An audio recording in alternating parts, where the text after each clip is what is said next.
అదే ఎలా జరిగింది ఏంటి తమ్ముడు ఇలారా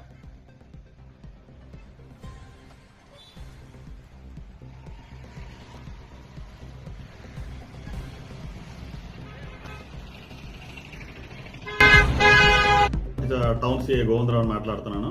ఈరోజు మాకు ఉదయం నేను పోలీస్ స్టేషన్లో ఉండగా ఒక కంప్లైంట్ వచ్చింది.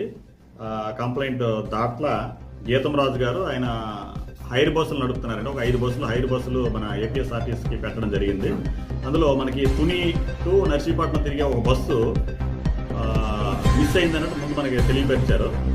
అదేమైందంటే మనకి అది తుని నుంచి నర్సీపట్నం వరకు అది హైర్ బస్సు తిరుగుతుంది, పల్లివెలుగు బస్సు. ఆ బస్సు ఏపీ 31TH0765 నెంబర్ గల బస్సు. ఈ బస్సుని నిన్న డ్రైవర్ గారు నైట్ 10:45 గంటలకు తీసుకొచ్చి తుని స్టాండ్లో మన ఆర్టీసీ కాంప్లెక్స్లోనే పార్క్ చేయడం జరిగింది.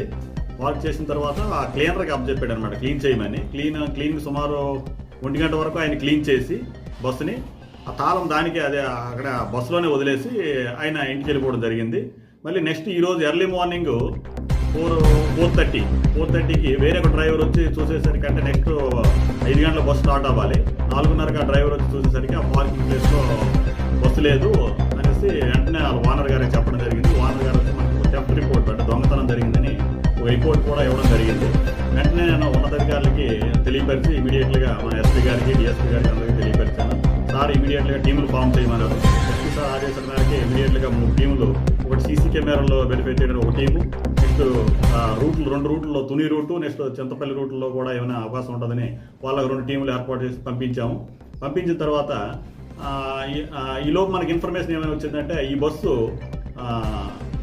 మనకి చింతపల్లి లిమిట్స్లో చింతలూరు దగ్గరలో ఉందని మనకు ఇన్ఫర్మేషన్ వచ్చింది. వెంటనే నేను ఎస్పీ గారి నోటీస్లో పెట్టి ఎస్పీ గారు వెంటనే ఇమీడియట్ లోకల్ ఇన్స్పెక్టర్ని కాంటాక్ట్ అవ్వమన్నారు. కాంటాక్ట్ అయితే వెంటనే ఫోన్ చేసి లోకల్ ఇన్స్పెక్టర్ కూడా చింతపల్లి సిఐ గారు కూడా ఇమీడియట్గా రెస్పాండ్ అయ్యి వాళ్ళ ఒక 2 మెన్ని ఇమీడియట్గా పంపించడం జరిగింది. పంపించేసరికి బస్సు అయితే చింతలూరు దగ్గరలో ఒక 500 మీటర్ల దూరంలో ఉంది. వెంటనే ఈ బస్సుని వాళ్ళ మెన్న సహాయంతో బస్సును ఎక్యూజ్ను కూడా క్యాచ్ చేశారు. ఇమీడియట్లీ వాళ్ళు చేసిన నాకు తెలియపరిచారు. ఈలోగా మన టీం కూడా చింతపల్లి వైపు వెళ్ళింది కాబట్టి వెళ్ళి బస్సును ఎక్యూజ్ని తీసుకురావడం